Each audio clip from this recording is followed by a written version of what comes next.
Tired of missing out on your favorite Disney, Pixar, Marvel, Star Wars, and National Geographic content?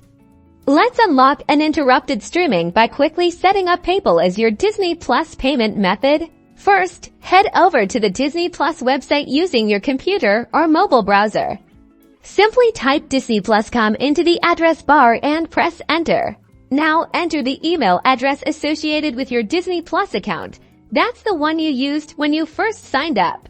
Next, type in your password, make sure caps lock isn't on, and click on the login button to access your account.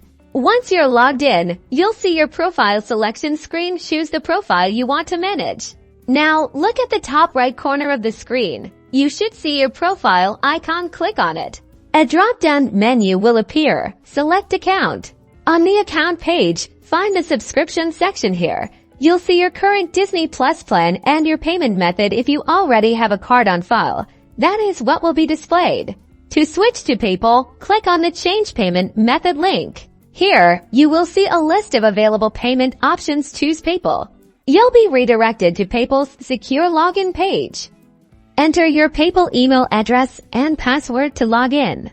Review the information and grant Disney Plus permission to charge your PayPal account by clicking Agree and Continue or Approve depending on what the page displays. You'll be redirected back to the Disney Plus website, and you should see a confirmation that your payment method has been successfully updated to PayPal, and that is all. You're all set to sit back, relax, and enjoy unlimited streaming of awesome movies and TV shows. All thanks to the magic of Disney Plus and the convenience of PayPal.